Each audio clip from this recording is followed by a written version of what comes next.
Okay, guys, I was a lot negative on that other video about Assassin's Creed Odyssey, but I just can't help myself on how bad Assassin's Creed Odyssey truly is as a video game. Assassin's Creed Odyssey is basically a political game that tries to inject modern politics into a Greek video game. But we'll also be going over another game, Nintendo's Super Mario Party. This is the Mario Party we haven't all been waiting for. A Mario Party that's like the original games. Finally, Nintendo. You finally listen to people, the actual fans of Mario Party, who don't want to freaking play in a cow and get these mini styles which are very unfair. And there's a reason why Mario Party 10 is considered the worst Mario Party, because it's not fun at all. They added these mini styles that really are unfair and give some players unfair advantages because of the awful cow. Mini games are only on select spaces. And basically, Super Mario Party is basically 4 players. Basically, you can go around the board at any time. There's no freaking restriction cows, and you can go play the games like the original games. It's finally GameCube. It's finally listening to the real Mario Party fans. The Mario Party fans that we have been waiting for. The Mario Party game that people have been waiting for. A real Mario Party game with the styles and coins and orbs and everything.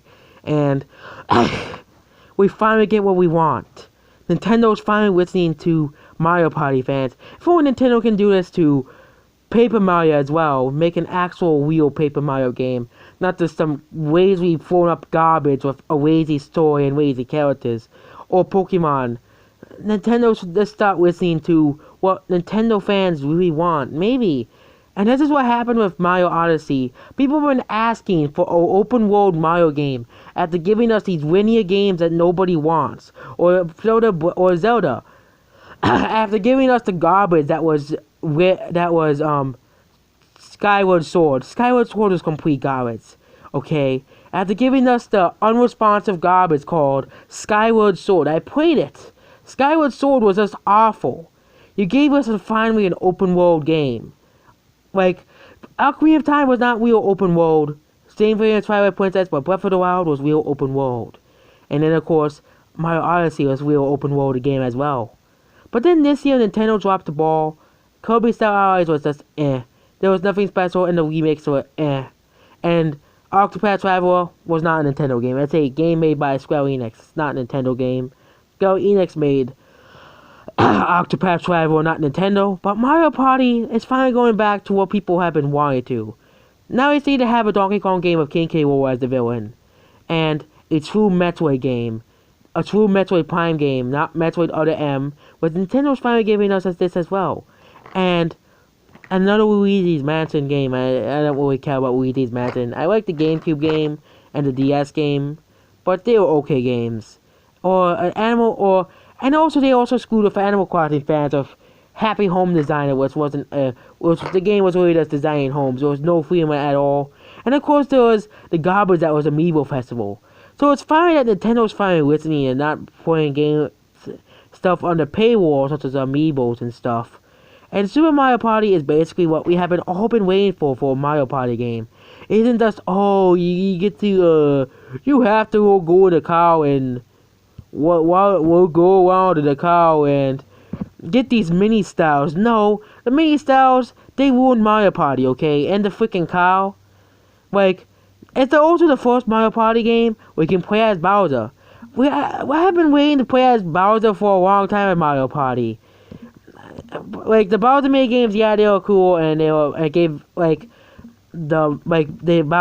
supposed to be the bad guy, he's supposed to crash parties, but you cannot play as Bowser. It kind of felt weird that you can play as Bowser's minion, but you can't play as Bowser himself.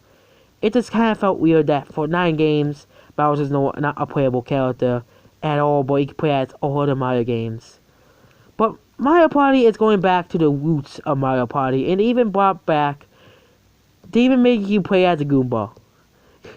It's the best addition to Mario Party since, it's the best addition to Mario Party since Waluigi. You can now finally play as a Goomba. It's the most it's the best thing that has happened to Mario Party since the dawn of Mario Party. Okay, this game is probably even better than Mario Party 2 because they finally is listening to people. Nintendo's finally listening to what Mario Party fans have been asking for since Mario Party 9, and that basically means we're gonna get Mario Party games like Mario Party 1, Mario Party 2, Mario Party 3, and the GameCube games.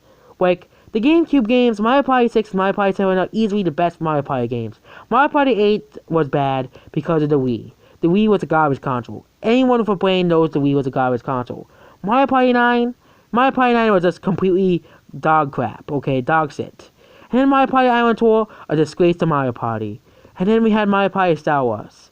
Completely garbage, okay? Completely garbage.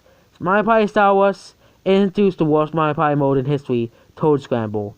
Then we have, of course, Mario Party Top 100. It was a great compilation of old mini games. I could play some of my favorite mini games from the GameCube days, and of course my favorite mini games from the GameCube days, and great games from the N64 days, which I never got to play because I never got to play the N64 games at all.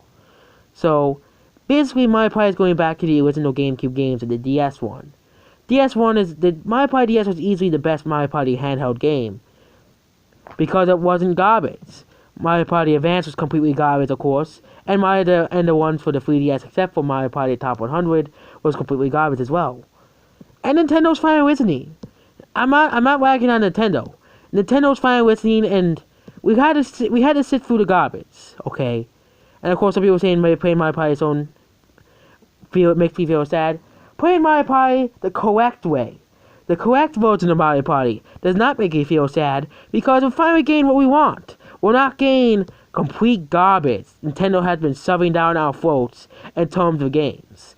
Nintendo's finally listening to the fans who really care about Mario Party games, who really care about Paper Mario, and hopefully this is a sign that we're gonna get a Paper Mario game that we have been asking for years. A Paper Mario game that was like the Thousand Year Door and the one for the N64. And yes, I even like Super Paper Mario, because they at least had the story like every other Paper Mario game. Paper Mario, Stick and Style, and Color Splash, they basically stripped away the story. There's no story, there's no RPG mechanics, there's nothing. At least Super Paper Mario had levels and a leveling system in it.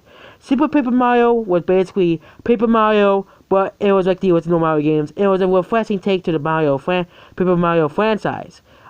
And that's why I consider Super Paper Mario to be the underrated game in the franchise. Because it had basically...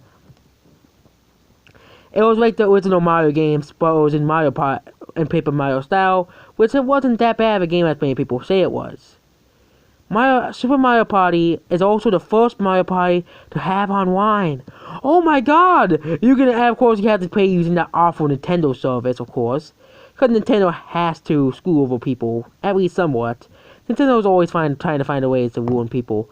But Super Mario Party is easily the best Mario Party game since Mario Party 6 and 7 and Mario Party DS.